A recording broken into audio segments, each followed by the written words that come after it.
हमारी संस्कृति, हमारे संस्कार सदा रहें हमारे साथ। सब्सक्राइब करें तिलक। समस्या का समाधान होता है कर्म करने से, उपाय करने से। परंतु वो उपाय कौन बताएगा? जो ज्ञानी हो, बुद्धिमान हो। महाराज, वीरता एक मुंह जोर घोड़े की तरह होती है, जिसे ठीक रास्ते पर भगाने के लिए एक अच्छे सवार की आवश्यकता होती है। उसी प्रकार अकेली वीरता कभी नहीं जीत सकती। जीतने के लिए उसे बुद्धि के मार्गदर्शन की आवश्यकता होती है। वो ज्ञानी, वो बुद्धिमान कहां है? यहीं आपकी सेवा में। महापंडित सत्यक जैसे विद्वान इस राज्य में उपस्थित हैं। परम गुरु शुक्राचार्य के शिष्य के रहते आपको किसी बात की चिंता नहीं होनी चाहिए। दैत्यों के हित की रक्षा करना मेरे गुरु का आदेश है और आप दैत्य शिरोमणि हैं, इसलिए आपके हित की रक्षा करना मेरा कर्तव्य है। राजन, आप महेश्वर का यज्ञ करो, जो समस्त अरिष्टों का नाश करने वाला है।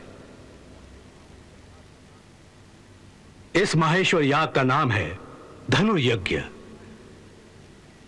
भगवान भूतनाथ के दिए हुए धनुष की पूजा द्वारा यह यज्ञ संपन्न होता है, जो दुस्वप्नों का विनाश तथा शत्रु भय का निवारण करता है। इस यज्ञ के आध्यात्मिक, आधिदैविक और उत्कट आदि भौतिक, इन तीन प्रकार के उत्पातों का खंडन होता है। यदि यह यज्ञ सफलतापूर्वक संपन्न हो जाए तो समस्त संपदाओं के दाता शंकर भगवान प्रत्यक्ष दर्शन देकर ऐसा वर देते हैं जिससे जरा और मृत्यु दोनों का निवारण हो जाता है।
दृष्टि को बुलाओ।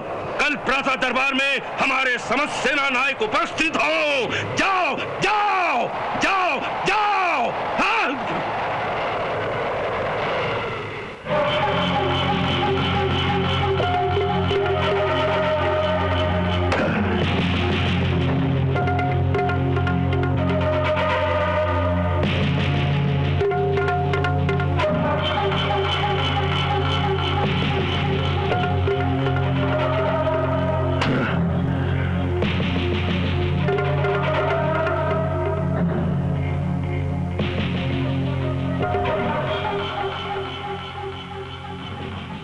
महाराज कंस, हमने आपके इस भयानक स्वप्न का विवरण भी सुन लिया और मथुरा के महापंडित सत्यक जी की धारणा भी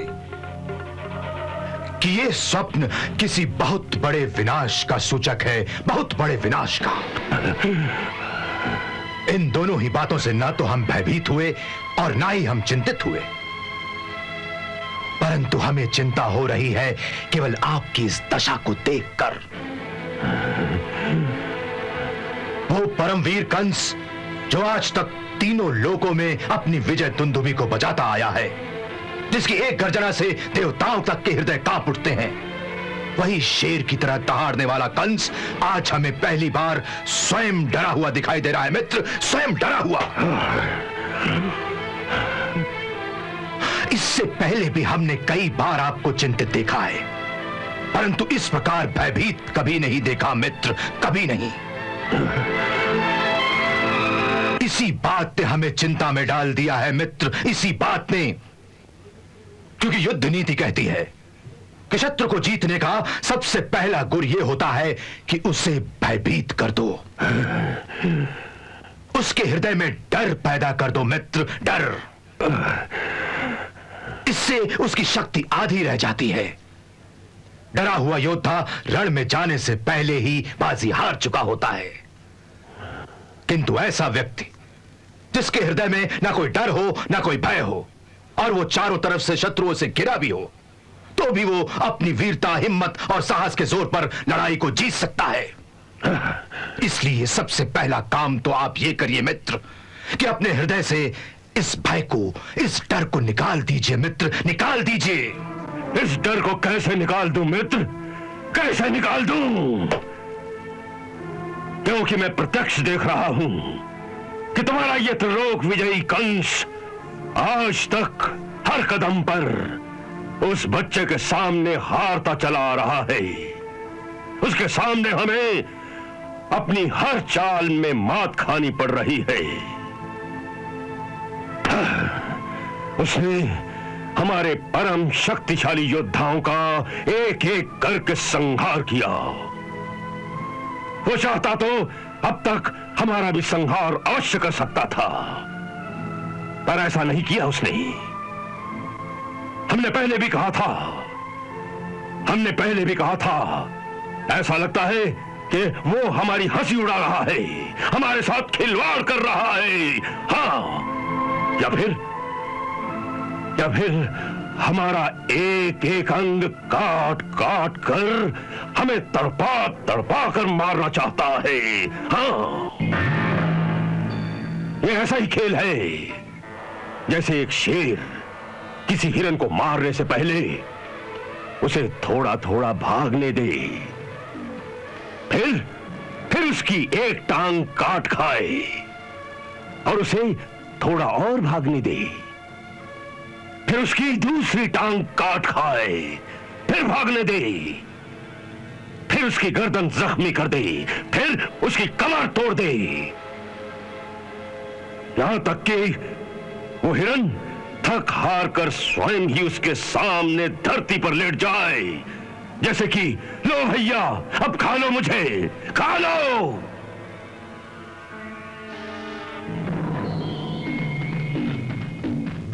यदि ये बालक भी हमारे साथ ऐसी ही खिलवाड़ कर रहा है तो फिर इस प्रकार तिल तिल करके मरने से तो अच्छा है कि मैं एक बालक के हाथों मारे जाने की निंदा से बचने के लिए स्वयं ही आत्महत्या कर लूं। आत्महत्या कायरों का काम है मित्र, कंस जैसे वीरों का नहीं है। परंतु जिस वीरता को विजय प्राप्त न हो, वो वीरता किस काम की? हो सकता है कि वीर को विजय प्राप्त ना हो, परंतु वीर कभी पराजित भी नहीं होता मित्र, कभी पराजित नहीं होता, क्योंकि पराजित होने से पहले ही वीर युद्ध में मर जाता है। और उसके मरने को मृत्यु नहीं, वीर गति कहते हैं मित्र, वीर गति। महाराज बाणासुर, शब्दों के हेर फेर से हार जीत में नहीं बदल जाती।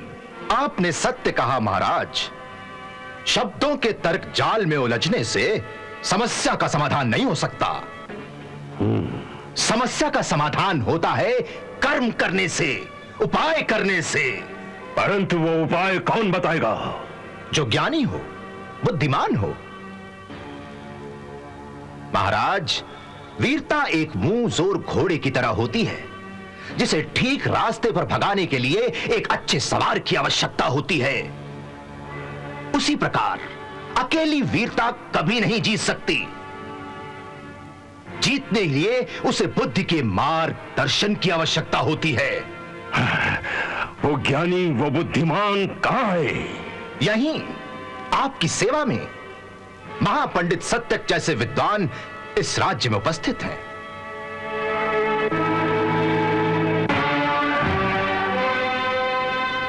ये बुद्धिमान पुरोहित स्वयं दैत्यों के गुरु महान शुक्राचार्य जी के प्रिय शिष्य हैं। इनके ज्ञान, इनकी विद्या का उपयोग करना चाहिए हमें।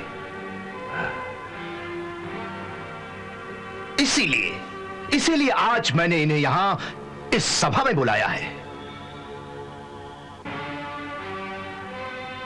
हां महाराज, इन्हें यदि सपनों के शुभ अशुभ फल की जानकारी है तो ये भी जानते होंगे कि किसी विपत्ति की सूचना यदि किसी स्वप्न के माध्यम से मिली है तो उसके निवारण का उपाय क्या हो सकता है।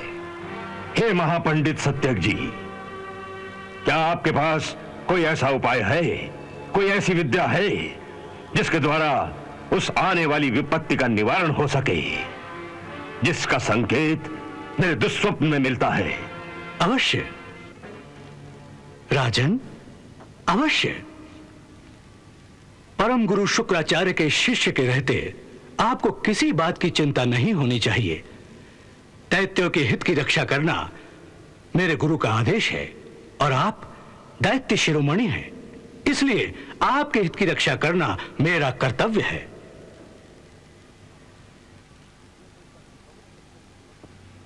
यह सुनकर हम बहुत प्रसन्न हुए। कहिए, क्या उपाय है आपके पास? इस परिस्थिति में गुरुदेव ने केवल एक ही उपाय बताया है। क्या?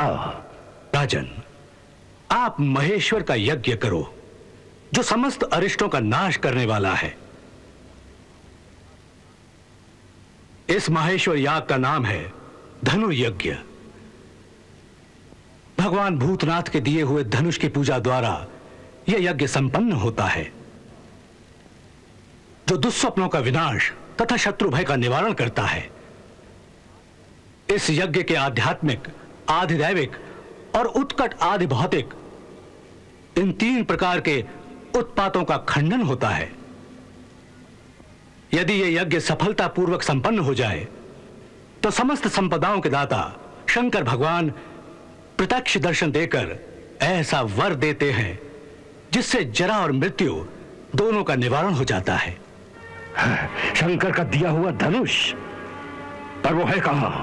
आपको शायद ज्ञात नहीं, अथवा महाराज उग्रसेन ने नहीं बताया होगा कि वो धनुष कई पीढ़ियों से मथुरा के राजकुल के पास है। वो आपको गुप्त कोश में मिलेगा। पूर्व काल में वो महान पाशुपत धनुष नंदीश्वर को स्वयं पशुपतिनाथ से प्राप्त हुआ था। फिर उन्होंने एक समय पुष्कर तीर्थ में वो धनुष परशुराम जी को प्रदान किया था। कृपा निधान परशुराम जी ने उसे इस राजकुल के पूर्वजों को दिया था।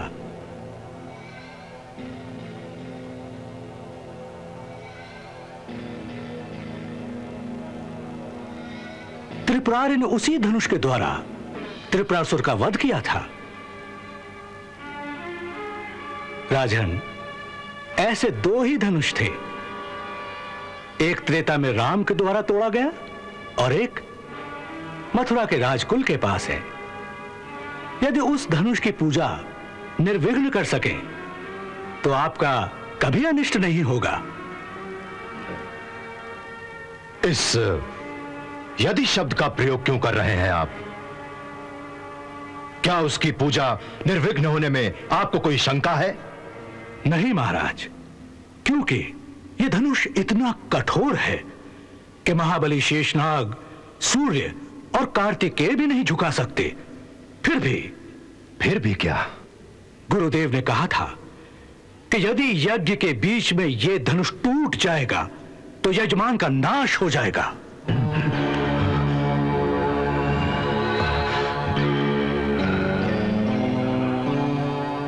परंतु उन्होंने यह भी कहा था कि नारायण के सिवा इस धनुष को कोई नहीं तोड़ सकेगा। इसलिए मुझे यज्ञ की सफलता में कोई शंका नहीं। महाराज, मेरा परामर्श है कि आप इस महान यज्ञ का अनुष्ठान दृढ़तापूर्वक कीजिए। आपकी विजय होगी महाराज, विजय होगी। और मैं तो कहता हूं मित्र कि उसी स्थान पर अपने उस शत्रु कृष्ण को भी बुलाइए। एक ही स्थान और एक ही समय पर दोनों कार्य सिद्ध हो जाएंगे। आपकी वर सिद्धि और शत्रु की मृत्यु। परंतु उसे किस बहाने से बुलाएंगे? यज्ञ के बहाने। आप जो एक महान यज्ञ करने जा रहे हैं, उसे एक महान उत्सव का रंग दे दीजिए। अपने आसपास के राजाओं को भी न्योता भेजिए। मथुरा की जनता इस धार्मिक कार्य को देखकर प्रसन्न हो जाएगी। और अपने राज्य के वीर योद्धाओं को भी वहां पर बुलाइए, ताकि वो अपनी अपनी वीरता का प्रदर्शन कर सकें। और इसी बहाने कृष्ण को भी वहां पर बुलाइए कि गोकुल में कालिया नाग को हराकर और गोवर्धन पर्वत उठाकर जो उसने बड़ी बड़ी वीरता के प्रदर्शन किए हैं, उसी के लिए उसे इस राज्योत्सव में सारी प्रजा के सामने सम्मानित किया जाएगा।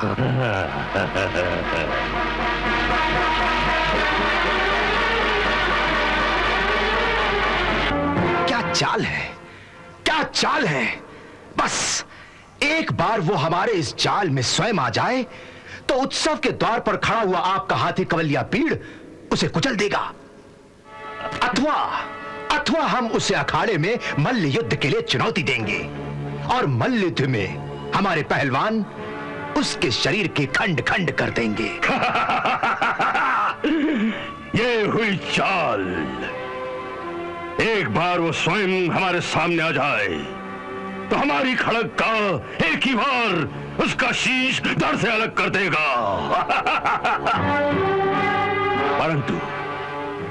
परंतु क्या? परंतु हमारे न्योते पर वो आएगा नहीं। न्योता उसकी ओर से जाए जिसकी बात वो टाल न सके। अर्थात वसुदेव और देवकी की ओर से न्योता भेजिए। देवकी? नहीं, देवकी मर जाएगी, परंतु ऐसा कभी नहीं करेगी।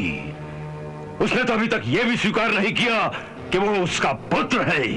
उसका सर उड़ा दीजिए। नहीं, जनता भड़क जाएगी। ये चाल खतरनाक है, सब खेल बिगड़ जाएगा।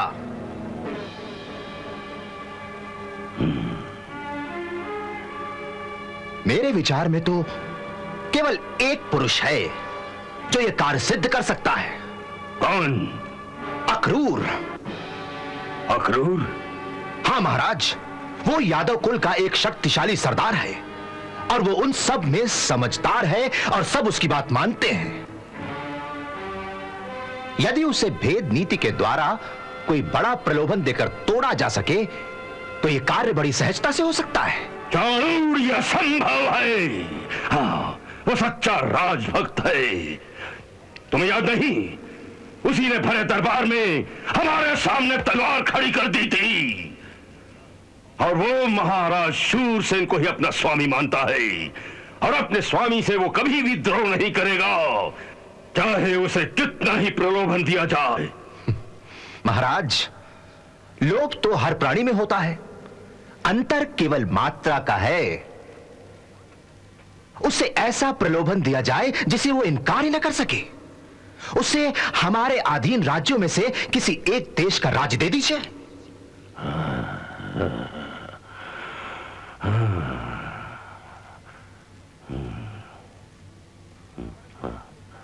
वो राजभक्त है, परंतु अंधविश्वासी भी नहीं। वो पूरा राजनीतिक है और एक सच्चे राजनीतिक की भांति वो महत्वाकांक्षी भी है। उसकी महत्वाकांक्षा पूरी कर दीजिए, वो आपका साथ देगा। फिर यह कार्य बड़ी सहजता से हो सकेगा, क्योंकि सब उसकी बात मानते हैं और मेरे गुप्तचरों की सूचना के अनुसार कुछ दिन पहले ही वो गोकुल गया था कृष्ण से मिलने। वही उसे बहला फुसलाकर यहां ला सकता है। और यदि वो ना माना तो? यदि भेद नीति से काम ना चले तो दंड नीति का प्रयोग किया जाएगा। चाणूर, तुम्हारी बात में वजन है। अक्रूर को बुलाया जाए। अक्रूर से मिलने की क्या आवश्यकता पड़ी? मैं अधिक तो नहीं जानता, परंतु इन दिनों उनकी मनस्थिति को देखते हुए मुझे ऐसा लगता है कि वो आपसे इस बारे में परामर्श करना चाहते हैं कि यादव संघ के अलग अलग वंशों में जो मनमुटाव है उसे कैसे मिटाया जाए, जिससे मथुरा का राज्य समृद्ध और सुदृढ़ हो सके। यह तो बड़ी अच्छी बात है यदि वो सचमुच ऐसा सोचने लगे हैं।